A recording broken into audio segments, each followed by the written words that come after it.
आशा करती हूँ आप सभी के परिवार में सब कुशल मंगल हैं, स्वस्थ हैं। पिछले दिनों की गई प्रेस वार्ता के साथ आज की प्रेस वार्ता भी एक और अन्य महत्वपूर्ण विषय पर है। विश्व में तुलना की जाए तो दिल्ली में मौत का आंकड़ा सर्वाधिक रहा, जो कि अत्यंत संवेदनशील है। उसके बावजूद बड़ा दुखद है कि दिल्ली सरकार द्वारा इन आंकड़ों पर भी राजनीति की गई, हेराफेरी की गई, फजिंग की गई। इसी विषय पर इस प्रेस वार्ता को संबोधित करने के लिए हमारे बीच में हमारे लोकप्रिय प्रदेश अध्यक्ष श्री आदेश गुप्ता जी, दिल्ली की जनता की आवाज सड़क से लेकर विधानसभा तक लगातार उठाने वाले नेता प्रतिपक्ष श्री रामवीर सिंह विदुड़ी जी, और इस कोरोना महामारी में दिल्ली की जनता को हर संभव मदद उपलब्ध कराने वाले ऐसे हमारे आदरणीय दक्षिणी दिल्ली से सांसद श्री रमेश विदुड़ी जी इस प्रेस वार्ता को संबोधित करेंगे। मैं सर्वप्रथम आदेश गुप्ता जी से निवेदन करती हूं कि वो अपनी बात रखें। धन्यवाद नीतू जी। आज सबको मैं नमस्कार करता हूं, सभी हमारे मीडिया के बंधुओं को। आज की प्रेस वार्ता में मेरे साथ उपस्थित दिल्ली विधानसभा में प्रतिपक्ष के नेता आदरणीय श्री रामवीर सिंह विदुड़ी जी, दक्षिणी दिल्ली के जुझारू लोकप्रिय सांसद श्री रमेश विदुड़ी जी, हमारी दिल्ली प्रदेश की प्रवक्ता बहन नीतू डवास जी, और यहाँ हमारे सभी मीडिया के बंधुओं, साथियों, आपको मैं आज की जो हमारी सीरीज ऑफ प्रेस कॉन्फ्रेंस है, जैसा नीतू जी ने बताया कि आज जो विषय है वो बहुत ही संवेदनशील है, और संवेदनशील होने के साथ साथ एक बहुत महत्वपूर्ण विषय है, जिस विषय पर दिल्ली सरकार की नाकामी सरेआम दिखती है। कहते हैं कि अगर एक कहावत है कि हाथी के दांत खाने को और दिखाने को और, अगर ये कहावत किसी के ऊपर सटीक बैठती है तो वो दिल्ली के मुख्यमंत्री श्री अरविंद केजरीवाल हैं। कहते कुछ हैं, करते कुछ हैं, और होता कुछ है, दिखता कुछ है, और उसका खामियाजा दिल्ली की जनता ने इस कोरोना महामारी में भुगता है, महसूस किया है, एक दर्द के रूप में महसूस किया है। और आंकड़े बताते हैं, ये दिल्ली भारतीय जनता पार्टी के आंकड़े नहीं हैं, ये वर्ल्डोमीटर के आंकड़े हैं, और वो आंकड़े ये कह रहे हैं, चीख चीख कर सरेआम कह रहे हैं कि पूरे दुनिया के अंदर अगर सबसे ज्यादा मौतें कहीं हुई हैं तो वो दिल्ली में हुई हैं कोरोना के कारण। पूरी दुनिया में प्रति 10 लाख 455 लोगों की मृत्यु हुई, जबकि भारत में यह आंकड़ा 234 रहा, और दिल्ली में यह आंकड़ा 1207 पहुंच गया।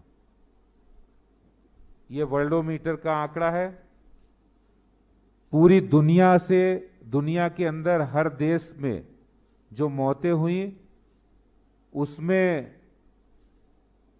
455 का एवरेज है, 234 भारत में हुई, और दिल्ली में 1207 यानी 1207 मौतें हुई हैं। इन दिल्ली में सबसे अधिक मौतों का जिम्मेदार कौन है? क्या केंद्र ने पहले सरकार को आगाह नहीं किया था? प्रधानमंत्री मोदी जी, केंद्र सरकार, केंद्रीय स्वास्थ्य मंत्रालय, सबने दिल्ली को पहले आगाह किया था। लेकिन अफसोस की बात है कि दिल्ली सरकार उस समय सोती रही। और अगर ये कहें कि वो सोने के साथ साथ वो दिल्ली के अंदर नई शराब नीति कैसे परोसी जाए, उस मंत्रणा में लगे रहे वो लोग। दिल्ली सरकार के मंत्री, मुख्यमंत्री, अधिकारी,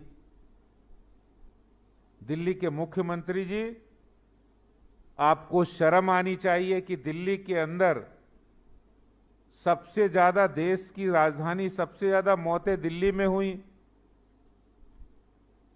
मैं आंकड़े बताता हूं आपको। 30 मई को तक के कोविड केस फैटेलिटी रेट सबसे ज्यादा 1.69% दिल्ली में, जबकि उड़ीसा में 0.35%, केरल में 0.33%, बिहार में 0.13%। और 30 मई को जो हेल्थ बुलेटिन वो दिल्ली सरकार के द्वारा जो जारी किया गया, वो भी मेरे पास है। उस हेल्थ बुलेटिन के अनुसार जो 24,151 मृत्यु दिल्ली के अंदर 30 मई तक हो चुकी थी।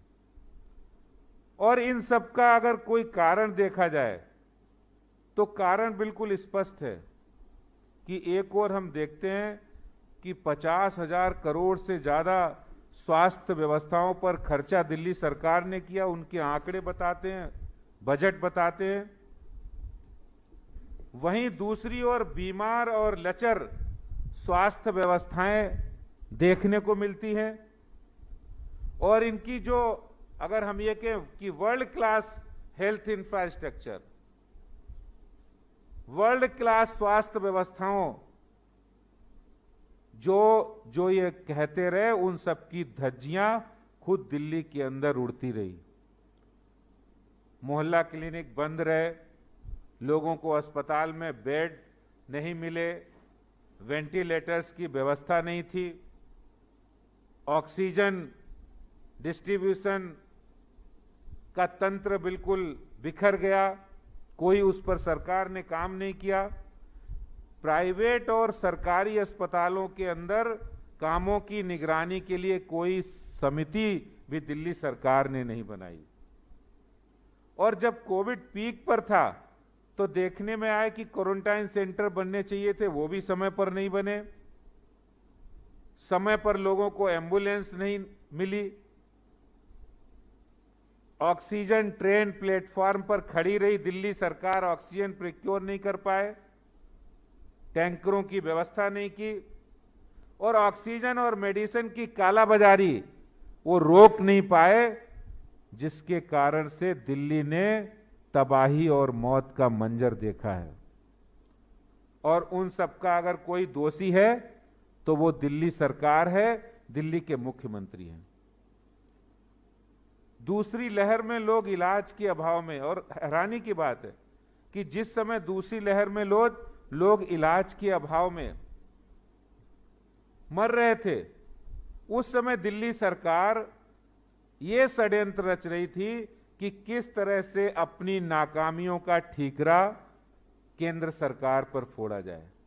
बजाय वो अपनी व्यवस्थाओं को बेहतर करने के, बजाय वो अपनी जिम्मेदारी निभाने के, वो ये सोचते रहे कि किस तरह से हम इस तरह का षड्यंत्र रचे कि अपनी नाकामी का ठीकरा केंद्र सरकार पर फोड़ दें। आज मैं दिल्ली के मुख्यमंत्री से पूछना चाहता हूं कि आखिर दिल्ली में, दुनिया में सबसे ज्यादा मौतें दिल्ली में हुई, इसका जवाब आपको देना पड़ेगा, क्यों हुई? इसके जिम्मेदार आपकी लचर और स्वास्थ्य व्यवस्था है।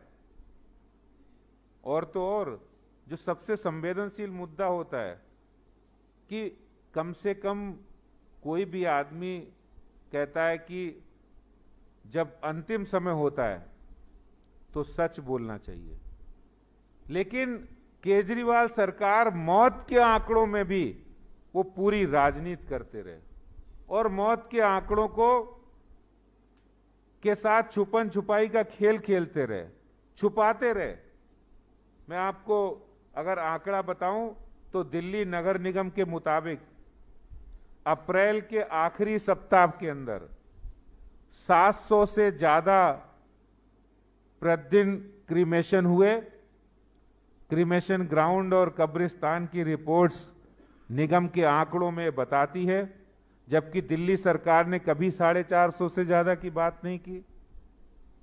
और निगम के अनुसार 1 अप्रैल से 17 मई की अगर आंकड़ों की बात करें तो 1 अप्रैल से 17 मई के बीच निगम के आंकड़ों के हिसाब से 16,553 क्रीमेशन हुए, जबकि दिल्ली सरकार वहीं पर 11,061 मौत के आंकड़े जारी करती है। बहुत शर्म की बात है जब कोई सरकार मौत के आंकड़ों के साथ हेराफेरी करे, लाशों पर राजनीति करे। जो संवेदनहीनता की पराकाष्ठा है।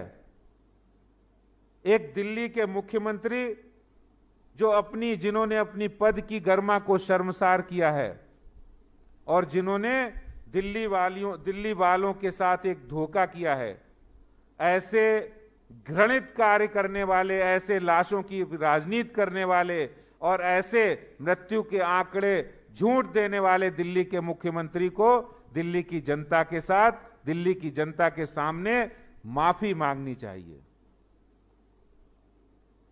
मैं बहुत सारी बात नहीं कहूंगा, लेकिन ये इतना कहना चाहता हूं। एक आंकड़ा और है कि पूरे देश के अंदर 513 डॉक्टर्स की इस कोरोना वॉरियर्स के रूप में मृत्यु हुई है। उसमें सबसे ज्यादा मृत्यु दिल्ली के अंदर 105 डॉक्टर्स की हुई है, यानी 20% से ज्यादा आंकड़ा है। और कोरोना वॉरियर्स के साथ लगातार वो धोखे दे रहे हैं, जो बोल रहे हैं वो भी नहीं पूरा कर रहे। मैं समझता हूं कि ऐसे मुख्यमंत्री को दिल्ली की जनता के सामने झूठ बोलने पर माफी मांगनी चाहिए। मैं अपनी बात समाप्त करता हूं। मैं मीडिया के बंधुओं को कहना चाहता हूं कि कल पत्रकारिता दिवस था और इस पत्रकारिता दिवस ने एक नई आशा और उम्मीद जगाई है। जिस तरह सिरीजा प्रेस कॉन्फ्रेंस में आपने हमारा साथ दिया है, हमने जो दिल्ली सरकार को एक्सपोज किया है, उसमें हमारा जो साथ दिया है उसको आगे भी आप जारी रखेंगे। मुझे पूरी उम्मीद है। मैं मीडिया के साथियों से इतना कहना चाहता हूं, एक शेर आज मीडिया के साथियों के लिए, कि पूरी धरा भी साथ दे तो और बात है, पूरी धरा भी साथ दे तो और बात है, पर आप जरा भी साथ दें तो और बात है।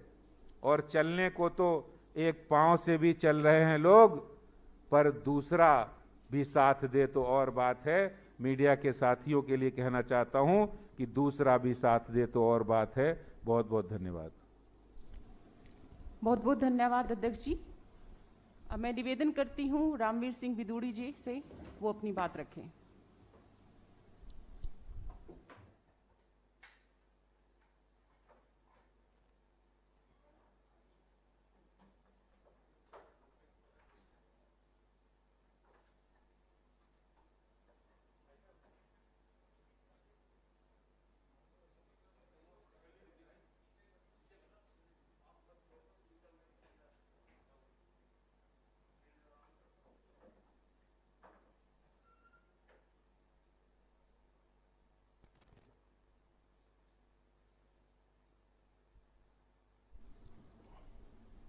दिल्ली प्रदेश भारतीय जनता पार्टी के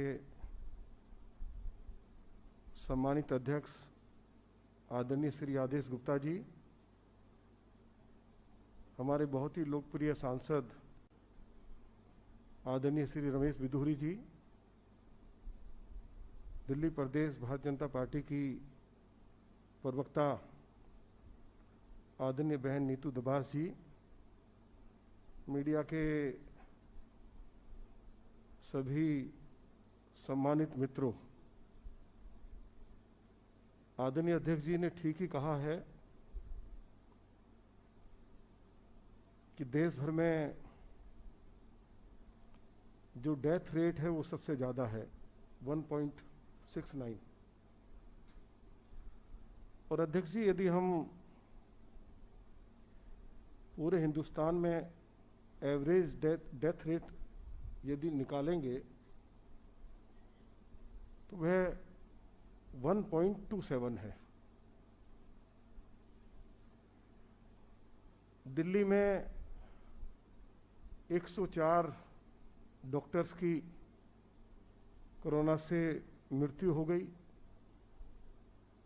जिस तरह से बॉर्डर पर सैनिक देश की सीमाओं की रक्षा करते करते शहीद हो जाता है, उसी तरह से हमारे ये 104 डॉक्टर्स, जो लोग कोरोना महामारी से पीड़ित थे, उनको बचाते बचाते शहीद हो गए। सीमा पर जो सैनिक सीमाओं की रक्षा करता है उसको मालूम है कि मेरी मृत्यु हो सकती है। इसी तरह से इन डॉक्टर्स को भी मालूम था कि हम जिस कार्य में लगे हुए हैं, लोगों की जान बचाने में लगे हुए हैं, कुछ भी हमारे साथ हो सकता है। उन्होंने अपने जीवन की परवाह नहीं की। अध्यक्ष जी ने ठीक ही कहा है, पूरे हिंदुस्तान में लगभग 513 डॉक्टर्स की मृत्यु हुई है और अकेले दिल्ली में 104 डॉक्टर्स की मृत्यु हुई है। ये 20% से ज्यादा है। और उसका कारण क्या है? उसका कारण ये है कि दिल्ली में डॉक्टर्स की और जो नॉन मेडिकल स्टाफ है उसकी बड़ी भारी कमी थी। हमारे डॉक्टर्स को 24-24 घंटे कोरोना पीड़ितों के साथ कार्य करना पड़ा। और कई बार डॉक्टर्स ने, नर्सिज ने जब सरकार के सामने ये सवाल उठाया कि हमारे पास पीपी किट नहीं है, हमारे पास मास्क नहीं है, सैनिटाइजर नहीं है, साबुन नहीं है, तो अरविंद केजरीवाल ने सभी डॉक्टर्स को और जो नॉन मेडिकल स्टाफ है उनको धमकाया, यदि आप इस तरह के मामले सोशल मीडिया में उठाएंगे या प्रिंट मीडिया के सामने उठाएंगे या इलेक्ट्रॉनिक मीडिया के सामने उठाएंगे तो आपके खिलाफ कार्रवाई की जा सकती है, एफआईआर करवाई जा सकती है।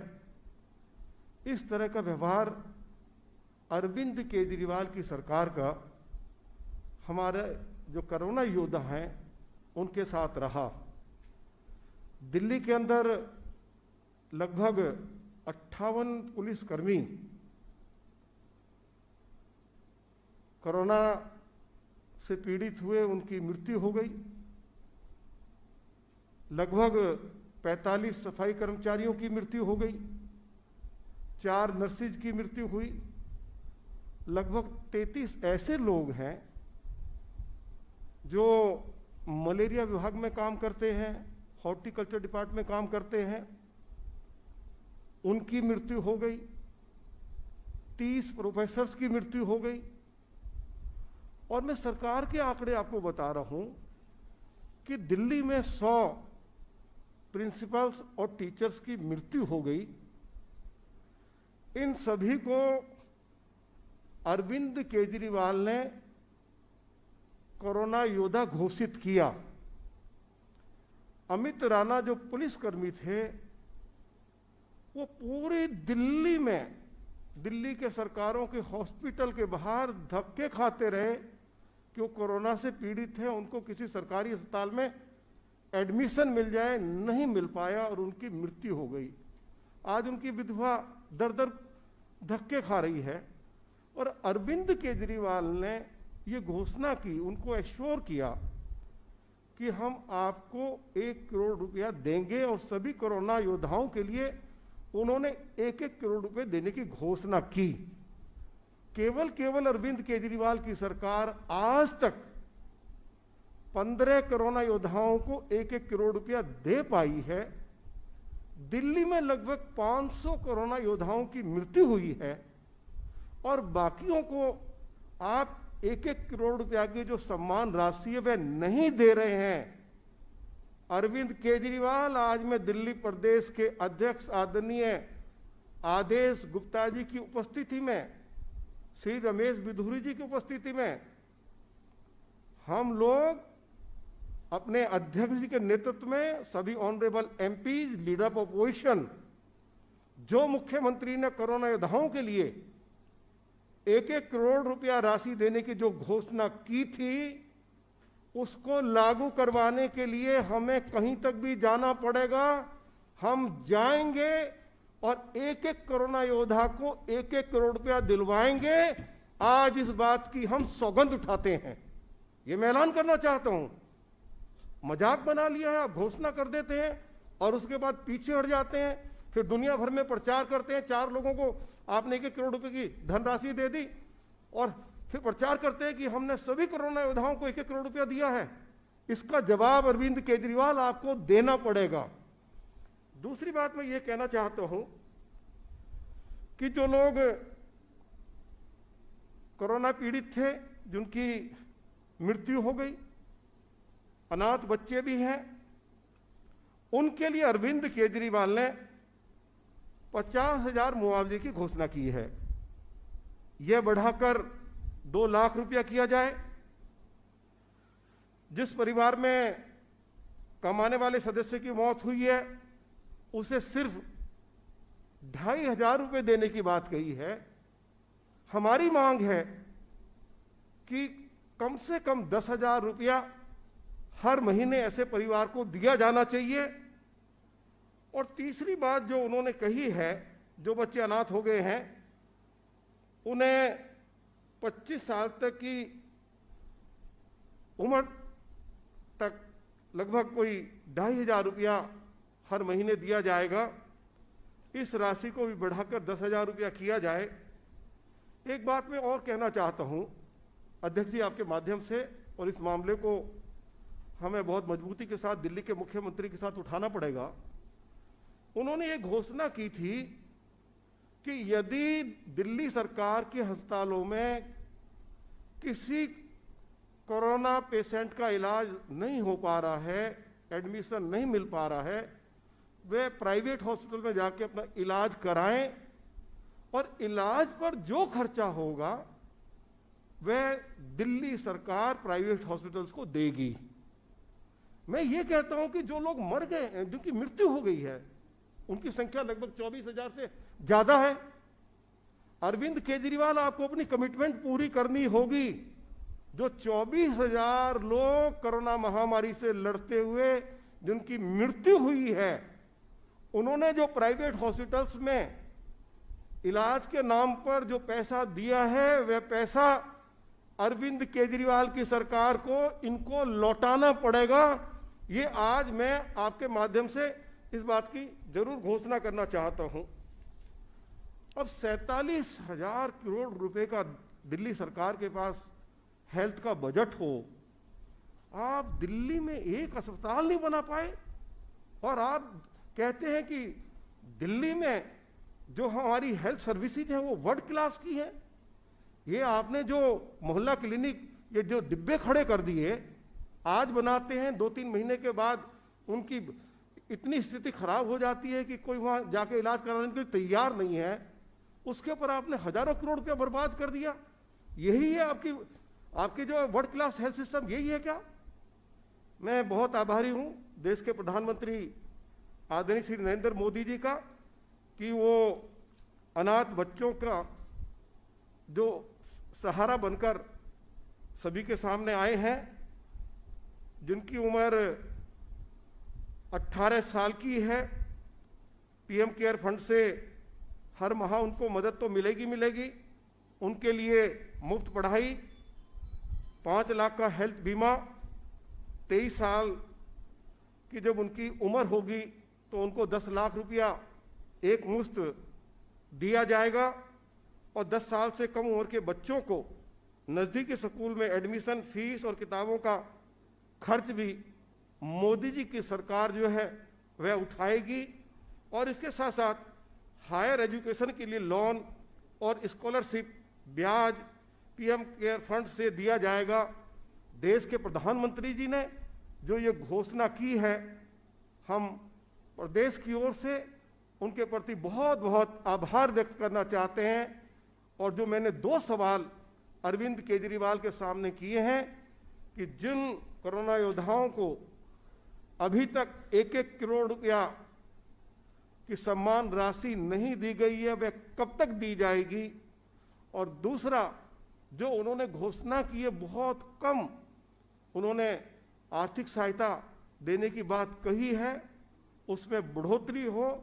और जिन लोगों की मृत्यु हुई है और प्राइवेट हॉस्पिटल्स को ने उनको उन बेचारों को बुरी तरह से लूटा है, वो पैसा कब तक उनको लौटाएंगे, ये मेरा उनसे दूसरा सवाल है। बहुत बहुत धन्यवाद। बहुत बहुत धन्यवाद रामवीर सिंह विदुड़ी जी। अब मैं रमेश विदुड़ी जी से आग्रह करती हूं कि आप सभी को संबोधित करें।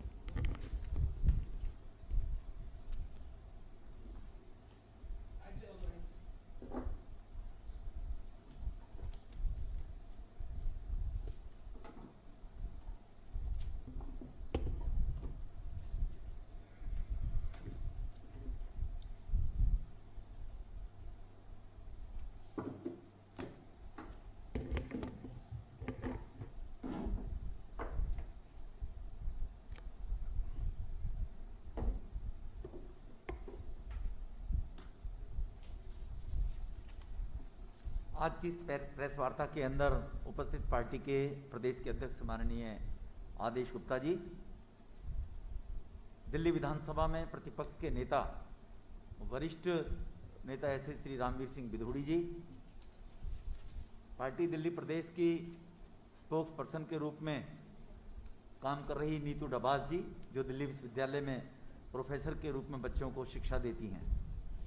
मित्रों, माननीय अध्यक्ष जी ने और विदुड़ी साहब ने कोरोना के दौरान दिल्ली में हुई मौत, वो केजरीवाल साहब की जिम्मेवारी है। आपके सामने कुछ आंकड़े रखे हैं। केजरीवाल साहब को माननीय प्रधानमंत्री जी ने 17 मार्च को सभी मुख्यमंत्री का संबोधन किया था और सबको आगाह किया था दूसरी लहर के बारे में। माननीय प्रधानमंत्री जी के आगाह करने के बाद केजरीवाल साहब का लापरवाही कारण बना है। दिल्ली की 24,000 इनके आंकड़े बताते हैं, जबकि दिल्ली के अंदर 35 से 36,000 लोगों की मौत हुई है, जैसे माननीय अध्यक्ष जी ने भी कहा। तो केजरीवाल साहब उसके जिम्मेवार हैं। मेरे पास एक वीडियो है, अगर वो वीडियो आप देखेंगे तो आपको लगेगा कि हम पत्रकार वार्ता केवल इसलिए नहीं कर रहे हैं कि लोगों को बीजेपी वाले क्या कहते हैं, केजरीवाल क्या कहता है, इस प्रकार से लोगों का क्रेडिबिलिटी जो है नेताओं की, केजरीवाल जैसे नेताओं ने खत्म की है। चलाओ भाई।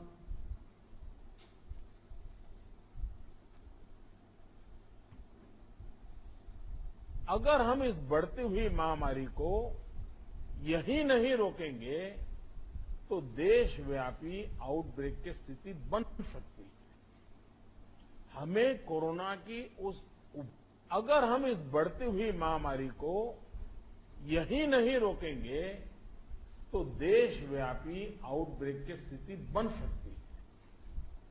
हमें कोरोना की उस उभरती हुई सेकंड पीक को तुरंत रोकना ही होगा। अभी इस वक्त दिल्ली के अंदर बेड्स की कमी नहीं है, आईसीयू बेड्स की कमी नहीं है, वेंटिलेटर्स की कमी नहीं है और ऑक्सीजन की भी कमी नहीं है। उसके ऊपर हम नजर बनाए हुए हैं जी। इसमें हमें सबका सहयोग चाहिए। आईसीयू बेड्स की खासकर काफी कमी हो गई है। लगभग सारे दिल्ली के आईसीयू बेड्स मिला के 100 से भी कम आईसीयू बेड्स पूरे दिल्ली में बचे हैं। ऑक्सीजन की भी काफी कमी है।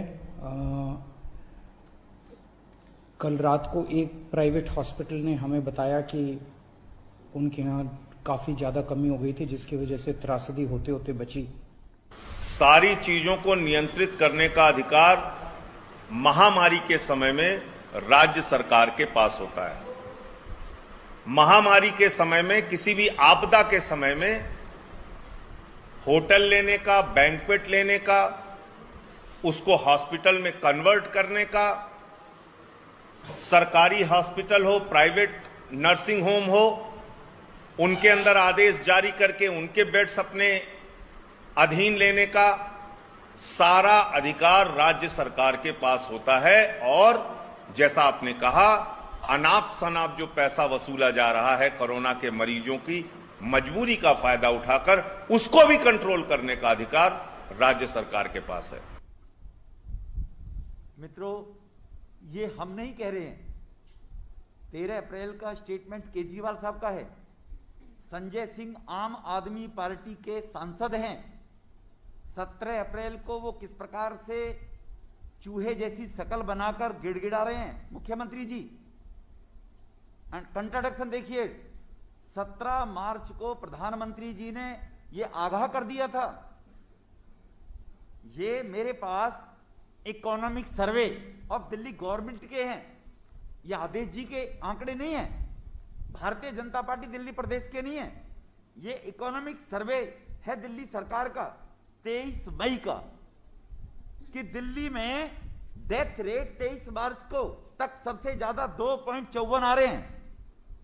केजरीवाल का आंकड़ा है, हमारा आंकड़ा नहीं है। और बाकी किसी राज्य के इतने आंकड़े नहीं है। कौन जिम्मेवार है इसका? केजरीवाल साहब, आपने जब 2015 में चुनाव लड़ा था, आप मैनिफेस्टो लेकर आए थे। उस मैनिफेस्टो में, आपके मैनिफेस्टो के 70 पॉइंट आपने दिए थे। उन 70 पॉइंटों पे आपने कहा था 26वें नंबर पर, ये उनका मैनिफेस्टो की कॉपी है केजरीवाल साहब की। he was saying that time, expand healthcare infrastructures we will create 900 new primary health center, PSC and 30,000 more bed in Delhi hospitals, out of which 400 will be in maternity wards.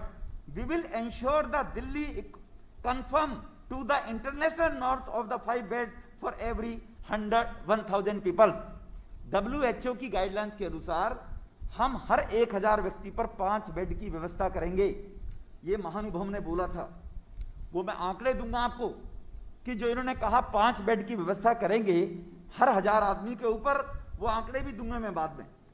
फिर इनका एक 2019 का manifesto आया केजरीवाल साहब, उसकी कथनी और करनी जिससे दिल्ली के लोग बरगलावे में आ जाते हैं, भोली भाली सूरत दिखाकर जो आता है। ये 19 का मैनिफेस्टो है इनका। इसमें चौथे पॉइंट पे ये कहता है, 10 पॉइंट इन्होंने इंपॉर्टेंट रखे थे। इस चौथे पॉइंट पे ये कहता है, holistic health care facilities to be provided to every family through mohalla clinic and state of the art hospitals. ये व्यवस्था की जाएंगी, की जानी है हमारे आद में। ये महाशय केजरीवाल कहते हैं, ये दिल्ली का इकोनॉमिक सर्वे कहता है, 2 रिपोर्ट मैंने दी है।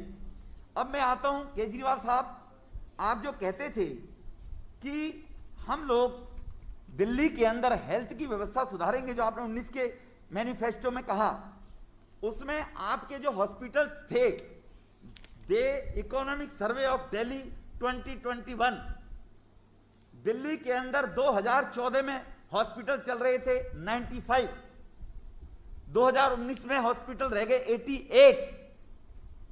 ये मेरे आंकड़े नहीं हैं, ये economic survey of Delhi government के हैं।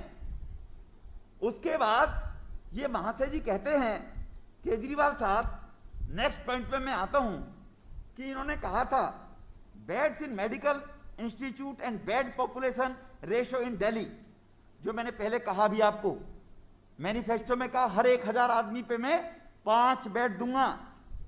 2015 में ये बेड थे 2.3 की रेशो के दिल्ली में, 2019 में रेशो है 2.74, 6 साल के अंदर।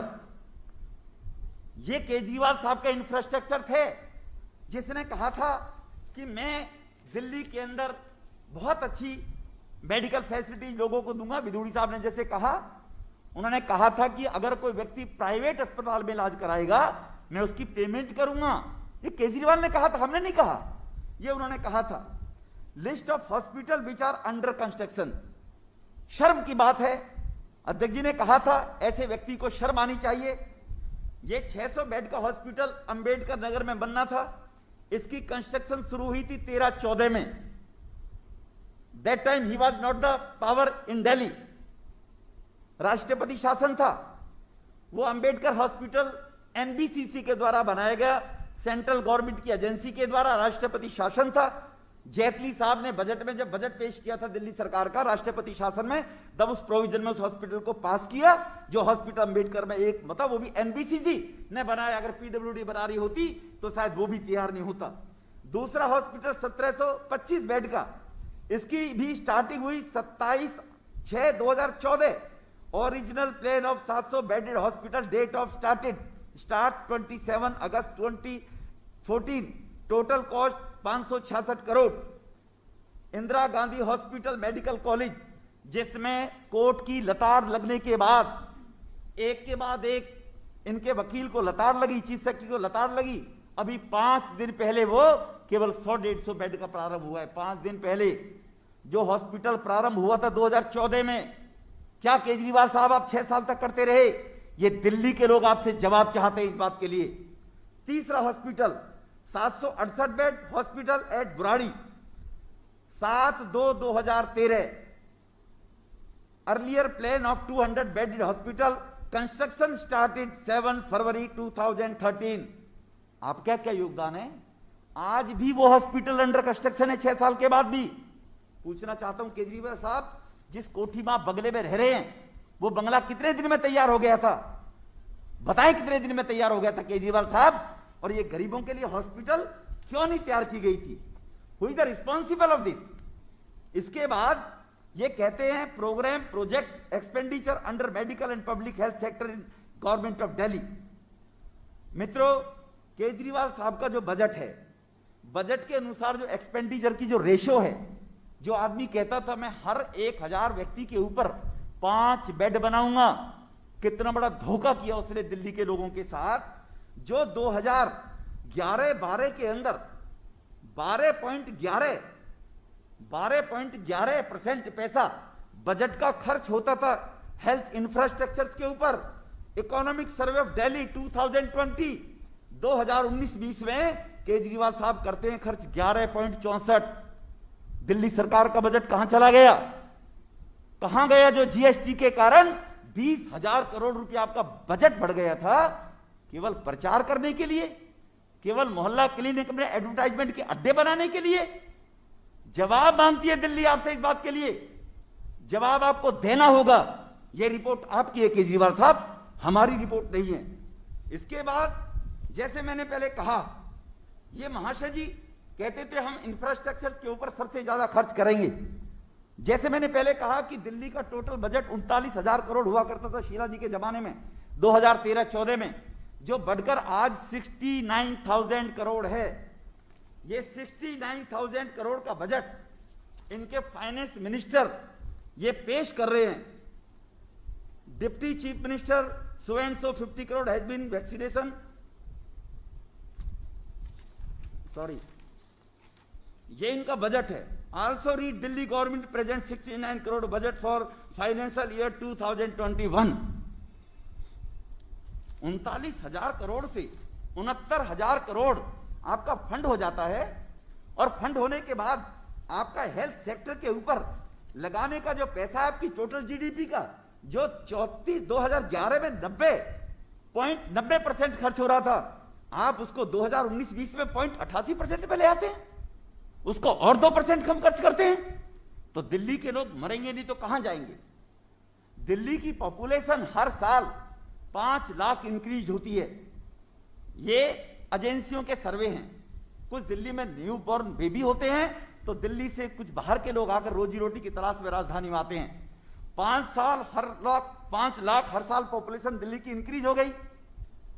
6 साल में 30 लाख लोग दिल्ली में नए आ गए, और आपका बजट रिड्यूस हो रहा है, और आप एक के बाद एक झूठ बोलकर आरोप लगाते रहते हैं केंद्र के ऊपर। कौन इसका जिम्मेवार है?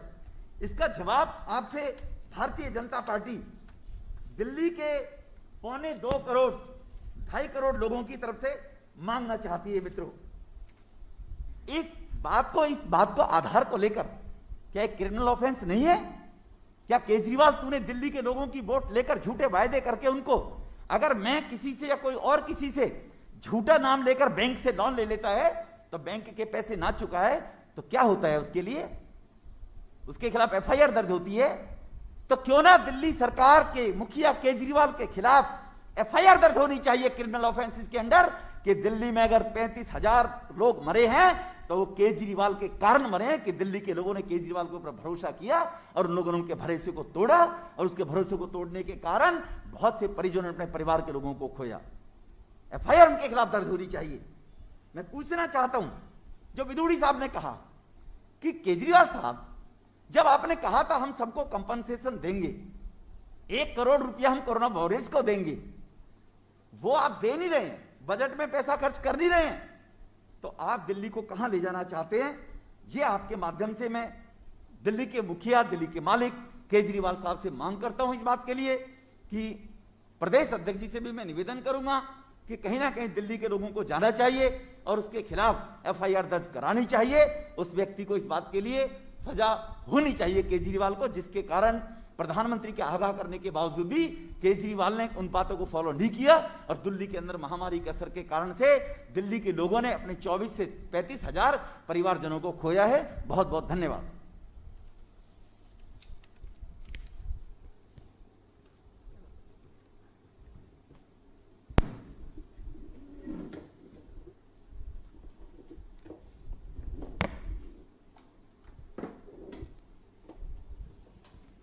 आप सभी का धन्यवाद। इस विषय से संबंधित अगर कोई सवाल आप करना चाहें अथवा आप जी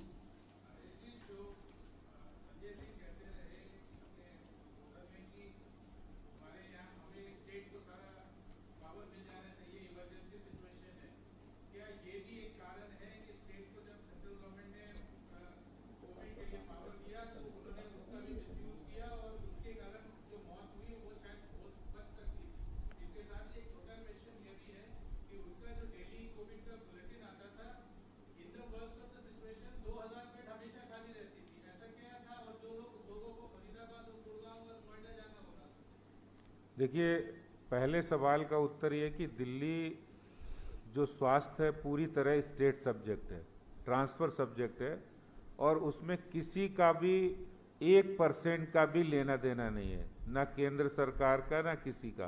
पूरी तरह उनका बजट है। वो जितनी भी इंफ्रास्ट्रक्चर बढ़ाना था वो समय पे नहीं बढ़ा पाए, समय पे केंद्र सरकार की चेतावनी के बाद भी उन्होंने नहीं किया। ये सरासर और पूरी तरह से दिल्ली सरकार की गलती है। ये सारे आंकड़े कहते हैं। अभी विधूड़ी जी ने जैसे बताया हेल्थ इंफ्रास्ट्रक्चर पर किस तरह उन्होंने बजट को कम किया, ये उनकी पूरी गलती है। इसमें किसी को दोषारोपण नहीं, खुद उनकी पार्टी के सांसद इस बात को कह रहे हैं। दूसरी बात, जो आप हेल्थ बुलेटिन की बात कर रहे हैं, मेरे पास भी एक हेल्थ बुलेटिन है अभी। इस हेल्थ बुलेटिन का उसी दौरान हमने एक सवाल उठाया था, ये आखिर ये खाली बेड है कहाँ? तो ये झूठे आंकड़े तो देने में माहिर हैं, पहले से ही दे रहे हैं। हर बार ये झूठे आंकड़ों में ही तो दिल्ली में इतना ज्यादा नुकसान हुआ, लोगों को अपनी जान गंवानी पड़ी है, ये झूठे आंकड़े की वजह से। बिल्कुल, कोर्ट ने कहा था कि भाई ये बेड हैं कहाँ, और वो बेड लोगों को मिले नहीं थे, तो झूठ बोले, इसीलिए तो दिल्ली की जनता को इतना भारी नुकसान उठाना पड़ा और इसीलिए भारतीय जनता पार्टी भी इस मुद्दे को उठा रही है। धन्यवाद।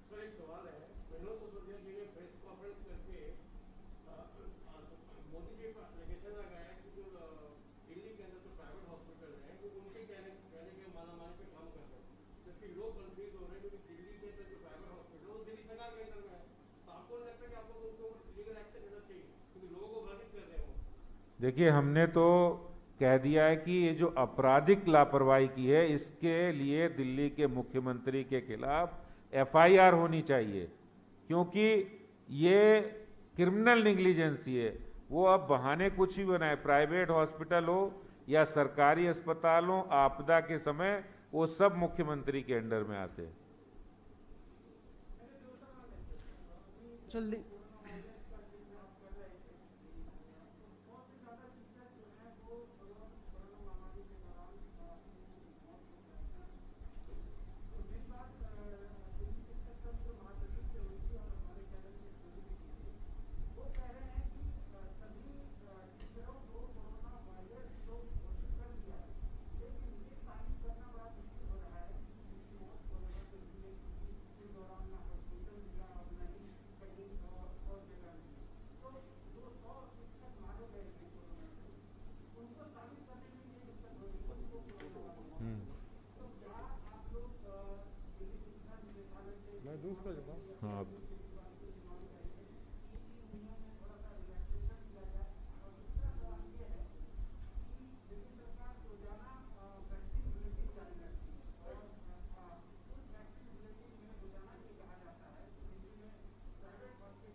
देखिए, जो आपने ये सवाल उठाया है कि जिन 100 प्रिंसिपल और टीचर्स की कोरोना से मृत्यु हुई है, सरकार ये मालूम नहीं कर पा रही है कि उनकी मृत्यु कोरोना से हुई है या कैसे हुई है।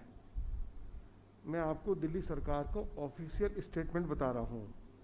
दिल्ली सरकार ने इस बात को स्वीकार किया है कि हमारे 100 टीचर्स जो हैं वो कोरोना से पीड़ित थे, उनकी मृत्यु हुई है। लेकिन जो टीचर्स की जो एसोसिएशन है, उन्होंने कहा कि ये संख्या कहीं ज़्यादा है और दिल्ली सरकार के पास सभी अलग अलग विभागों से जानकारी उपलब्ध हो गई है। अब हम दिल्ली सरकार को भागने नहीं देंगे। हम इन सभी 100 टीचर्स की जिनकी कोरोना से मृत्यु हुई है 1-1 करोड़ रुपया जरूर दिलवाएंगे, ये मैं कहना चाहता हूँ। जी, आप सबका बहुत बहुत धन्यवाद।